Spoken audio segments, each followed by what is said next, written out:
Hey, I'm Naya. Welcome back to the channel. So today we're doing something a little different. We're doing Banlist predictions. Now it's my first time doing them, but I do them for every single Banlist. It's just first time on the channel, obviously.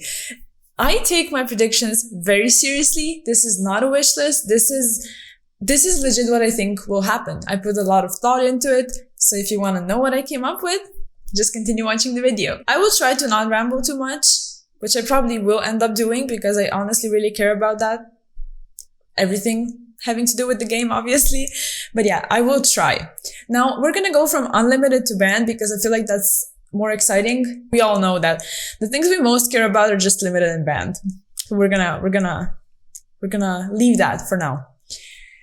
Anyway, for the unlimited section, I only have 2 cards. The first of them is Double Iris Magician. There's really not much to say about that. I just feel like she was banned and now she's a 2. So just going from banned to 1 to 2, the only reasonable thing is to put her to 3 since pendulums aren't doing anything. Now, I'm a big pendulum fan myself and I love my favorite version is Pendulum Magician version of pendulums with double iris, with everything else, but it's just, it cannot perform. In the current meta and a couple formats ago, it just couldn't really hold its own anymore. And it's just the sad truth for the Pendulum Magician variant, because if someone was to pick up pendulums, they would just play Endymion Pendulum, like Mythical Beast Endymion version or Zephyra. The only reasonable thing to do is to just take it off the list. Electromite is banned. It's not dangerous. It's not doing anything. And yeah, maybe in the future, but right now it can just be released. Then the second card, which is a bit more exciting, is Salamangreat Circle. Now, we're gonna put them like, at the front is gonna be the most, I guess, important or powerful or impactful card for the meta.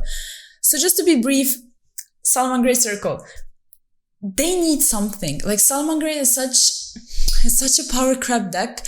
It was great way back when, but way back when, Nibiru wasn't a thing, for example, and that's just one of the many things that hurt Salamangreat. They don't, for example, you draw like a couple hand traps and a sanctuary and like a rage, and then you just sit there, like, and not, seriously, I don't wanna disrespect Salamangreat players, but the deck just is not doing enough.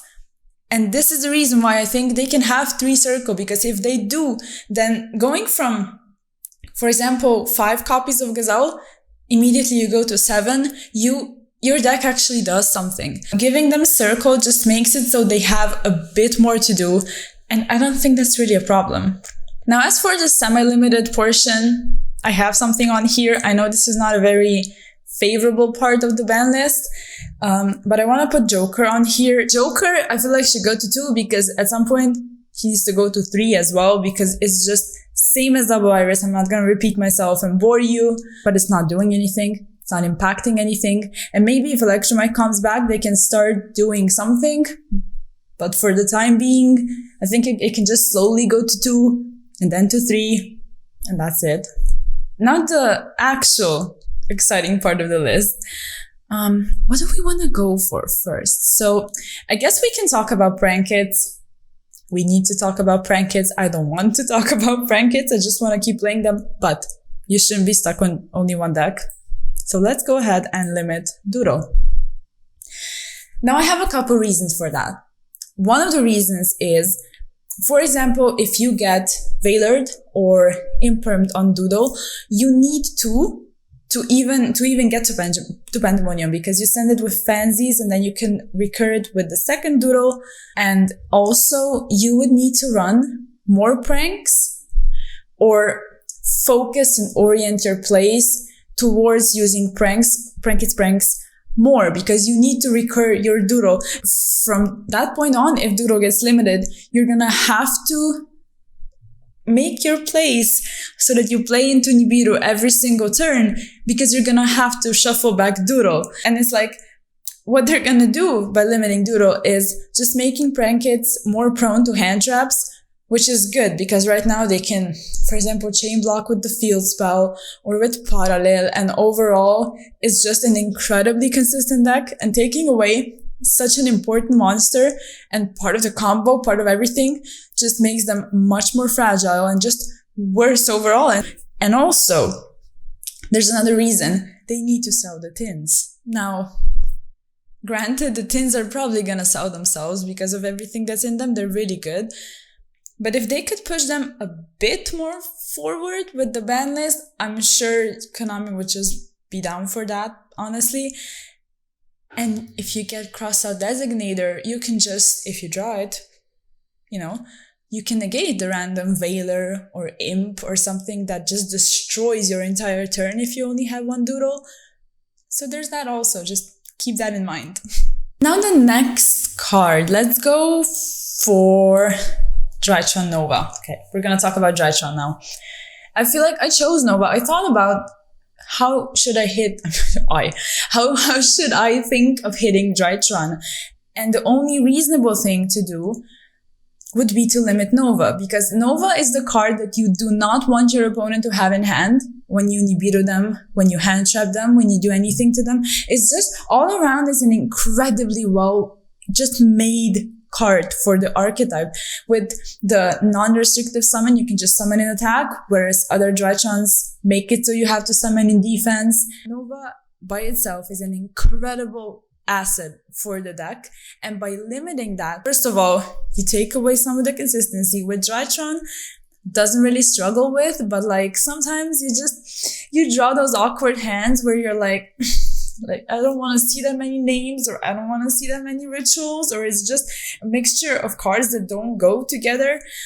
And Nova sort of alleviates that. But by doing that, by limiting Nova, what you do is people are going to have to run more field spells. And by running more field spells, first of all, it's not really that good. And second of all, you play into Droll even more. As you've been probably able to tell so far, I'm tailoring this list so that I'm not killing anything. The decks are playable still, but they're much more fragile. And I feel like that's the way to go, because people can choose whether or not they want to play with power crab decks, or they can just turn towards something interesting, something new coming from the future, like Sword Soul, like Flunderies. So I'm not nuking the decks, I'm just making them a bit more fair, I guess. So that's it for Nova. And now, Tri-Brigade. We need to talk about Tri-Brigade. Let's just do that. I have two cards on here. One is Tenki. Let's be very brief about Tenki.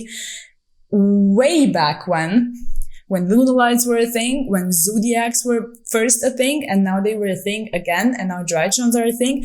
It's just a good card. It's one of those cards where you go like, wow, that's really good. It's like, doesn't really have any downsides. It's just a nice card overall. Maybe overall consistent decks that are meta and are good just shouldn't have even more good cards, if that makes sense. I hope I'm making any sense.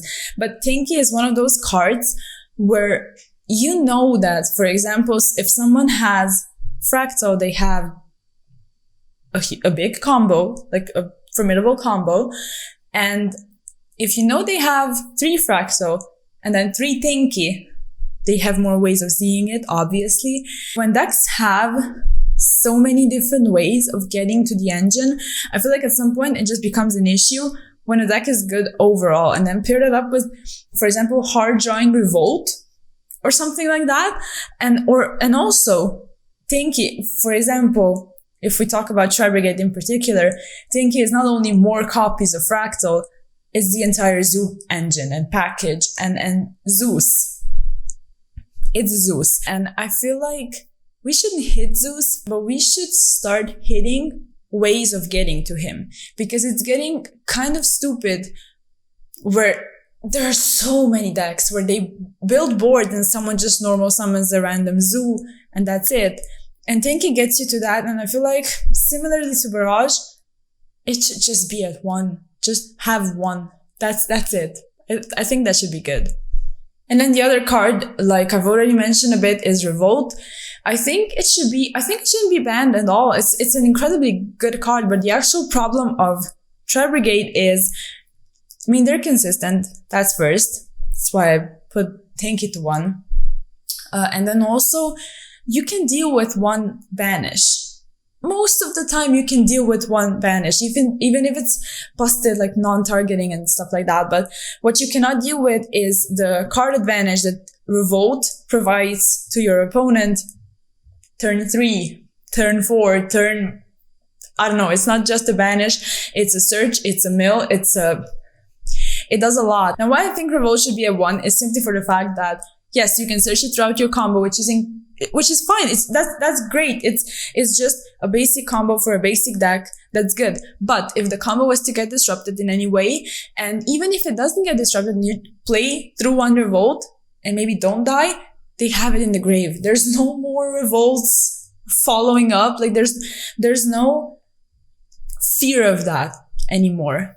And also, like I said, if the search, for example, gets disrupted, they don't have Revolt, because the chance of them hard drawing Revolt would significantly drop. So there's that. Just put it to 1 so people don't hard draw it more. Now the last 2 cards, I only have 2 more for the limited section. Now one of them is Masterpiece. First of all, please no hate, because I know Draco players just get hate overall. Draco is very near and dear to my heart, honestly.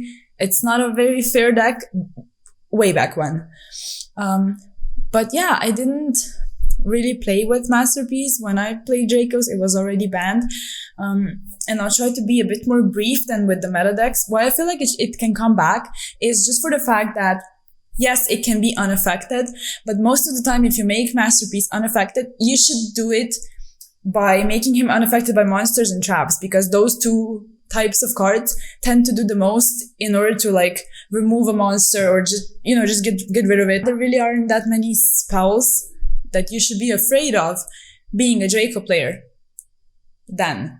But right now, people have a droplet. People have, for example, if there is a card that plays into talents incredibly hard, it's Masterpiece. Like, pop something, great, I can just steal it. You know what I mean? Like, Masterpiece he's incredible, but he doesn't seem like a threat anymore, because overall the meta and the decks have advanced to the point where you can easily just make, for example, Axis Code or Boral Sword, or just something that beats over Masterpiece. It's that simple. Like, it's at 2950 for a reason. So some monsters with 3k can just beat over it and be done with it. And Draconic Diagram is at 1, Demise is at 1, Terraforming is at 1. But I feel like Konami made the reasonable decision and limited everything. So would having 1 Masterpiece really be that bad? I mean, I don't think so. Now for the last card on the limited section, I feel like Harp should come back. Now, I like the fact that Harp is banned. I played Orcas, and I'm saying that, but it's just, I'm not really a fan. Orcas just, they were so good. They were too good. I don't even want to think about the Orcas combos. The like 2 monsters into Nightmare into Orcas combo. Like I don't want to think about that. But I feel like Harp should come back for a couple reasons. 1, it was never played alongside Girsu. It was banned before.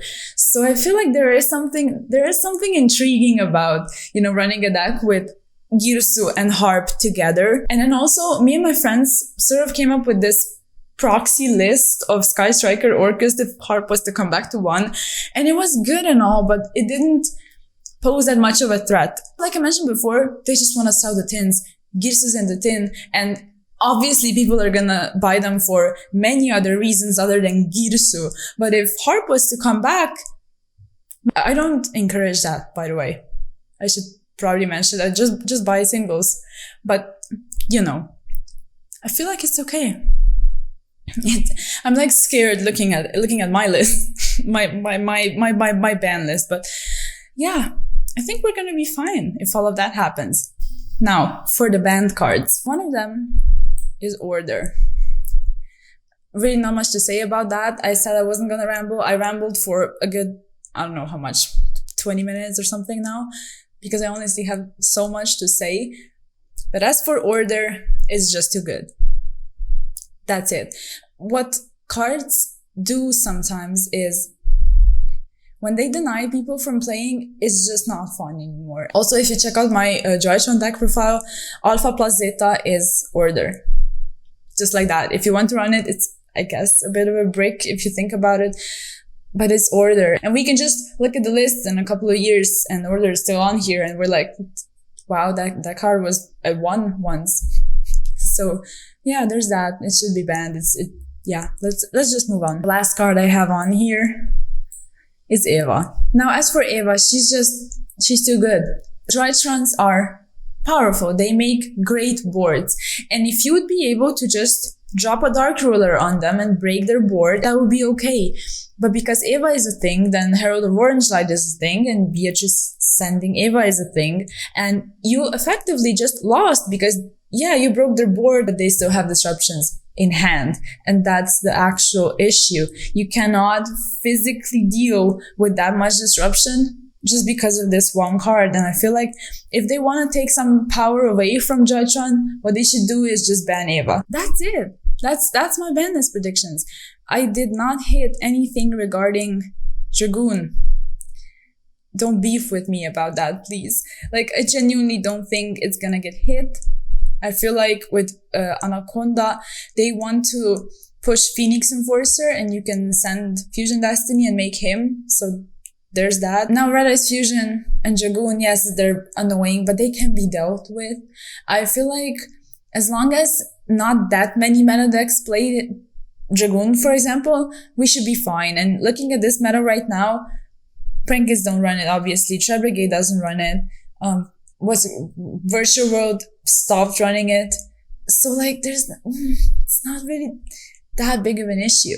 And then as for Shaddolls and Invoked and IDS, they want to push the tins. I feel like I'm repeating myself, but they reprinted everything. And also with Tri-brigade, they're not gonna nuke it because they reprinted everything. They want people to pick up cards that maybe before they didn't want to spend that much money on. For example, Fractal, I don't even know how much he was, but I know that he was a bit more expensive than the other ones. And now he's got like a dope foiling. So they're just gonna push that. And also, it's not, IDS, I mean, it's not that dangerous. Normal summoning Alistair, just became a meme. But other than that, it's like, it doesn't do that much. You can deal with it. And they reprinted everything. So they want to push it. They won't hit anything. I at least that's why I think. So yeah, that's it. Now, if you have anything to say, if you have anything to share with me about your predictions, or just bash my predictions, or say my predictions are good, I accept everything in the comment section. As long as you keep the conversation, going with me, I'm happy. So if you have anything to say, please leave it down. I will happily read every single thing you write, even if you bash me. But yeah, if you liked the video, if you found it entertaining at all, if you found it knowledgeable at all, give it a like and give me a sub. Check out Twitch as always, and I'll see you in the next one. Peace.